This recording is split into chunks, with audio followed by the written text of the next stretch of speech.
Right. ఇక ఆంధ్రజ్యోతిలో చూడండి, నిజంగా ప్రతి ఒక్కళ్ళు ఫేస్ చేస్తున్నారండి ఇది. Switch off, network busy, hello hello అంటుండగానే కట్ అయిపోతున్నాయి కాల్స్. సెల్ దారుణంగా ఉంది పరిస్థితి.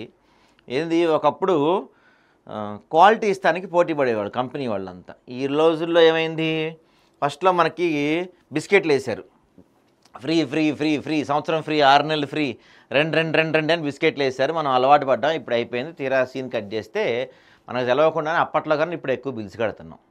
పోనీ సరే, ఏదో అంటారు కదా, డబ్బు పోయి శని పట్టినట్టు, అంత బిల్స్ కట్టి ఏమైనా ఉపయోగం ఉందా మనకి? నెక్స్ట్, ఇక కాళేశ్వరంపై సిట్ అవకతవకల విచారణకు ప్రత్యేక బృందం అసెంబ్లీలో చర్చ.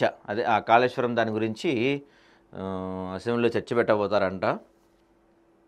అసలు ఏం జరిగిందో ప్రజలకు తెలిసేలా సభలో సమగ్ర చర్చ. దానివల్ల ఏంటి ఉపయోగం ప్రజలకు తెలిస్తే? సీఎం రేవంత్ను ఆయన నివాసంలో మర్యాదపూర్వకంగా కలిసిన చిరంజీవి.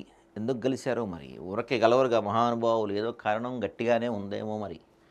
ఇక నాపై అనుచిత వ్యాఖ్యలపై పెద్ద నాయకుడు అంట. ఎవరో ఆ పెద్ద నాయకుడు, ఇంటి ఆడబిడ్డనని చూడకుండా నా మీద నీచంగా వ్యాఖ్యలు చేస్తున్నారు. తాత్కాలిక సునకానందం పొందొచ్చు, అన్నీ వారికే తిరిగి కొట్టే సమయం వస్తుంది. ఎగ్జాక్ట్లీ వీటి కోసమే ఆమె వెయిట్ చేస్తుంది. ఇటువంటి డైలాగ్స్ మాట్లాడచ్చనే ఆమె వెయిట్ చేస్తుంది.